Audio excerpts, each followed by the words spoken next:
MiG-29 tactical fighter. Takeoff into the future. The story of a modern aircraft begins long before it takes to the sky. Before the first flight comes the experience of earlier generations and scientific knowledge and the talent of engineers and designers. An aircraft can only become unique and special by utilizing the best. The aircraft's face is its aerodynamic shape. Its clothes are the subdued colors of the fighter or the bright hues of the aerobatic team. The aircraft's heart is its engine. Its mind is the vision of the people who created this miracle of technology. And the brain of the aircraft is a network of cables and electronic diagrams with a pilot at their head. In aircraft, as in humans, everything should be functional. Face, clothes, mind, and thoughts.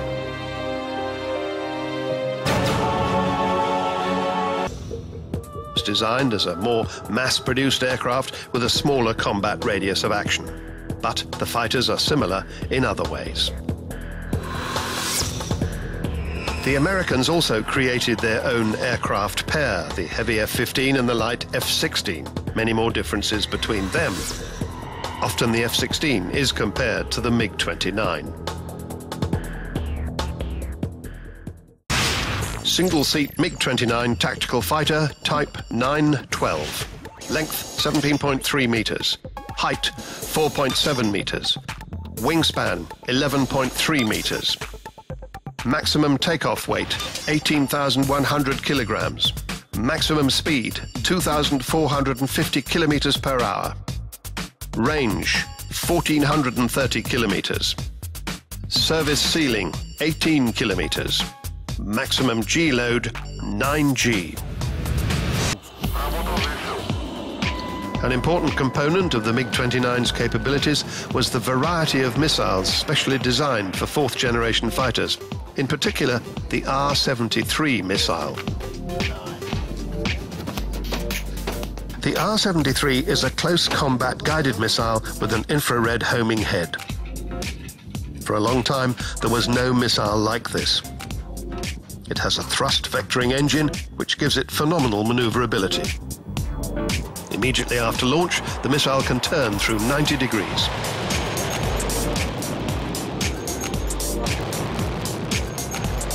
Doesn't have to keep the aircraft pointed at the target. All he has to do is watch it through his helmet sight. You can't dodge an R-73 in close combat.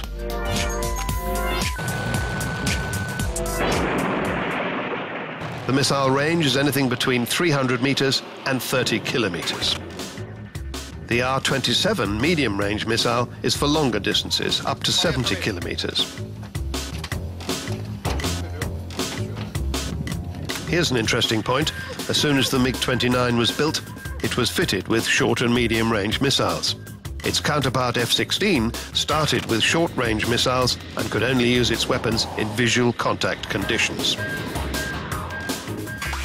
The weapons carrying capacity of the MiG-29 is the same as the Su-27s, except that it carries fewer missiles. Carries 3 under each wing. In fact, the MiG-29 set a new standard for light fighters. It's actually a multi-purpose short and medium-range air combat fighter. The gun is a 30mm Gescher single-barrel cannon designed by Gryazev Shipunov. It fires 1,800 rounds a minute and the magazine holds 150 rounds. It can be used for either air or ground targets.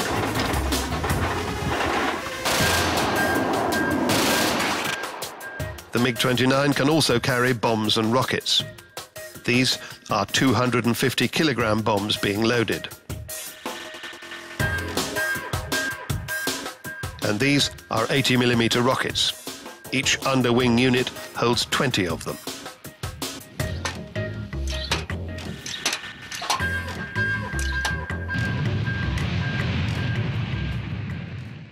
This is the so-called fuselage spine fairing. ECM transmitting and receiving aerials are located in different parts of the aircraft, for instance, in the wingtips. The transmissions send out jamming signals which blind enemy radars and their missile seeker mechanisms. Another modification was for the defensive systems.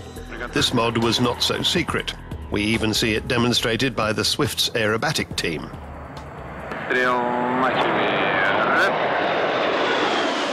These flares are so-called expendable target decoys.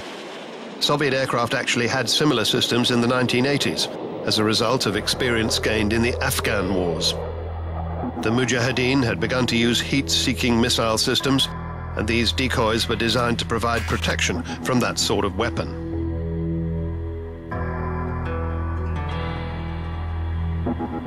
The Mig-29 has 2 flare dispensers, each carrying 30 cartridges. When the cartridge burns out, it creates a thermal spot where the temperature gets to about 3,000 degrees Celsius. That's significantly hotter than the temperatures in the aircraft engines. The missiles are decoyed away from the aircraft so that they explode harmlessly.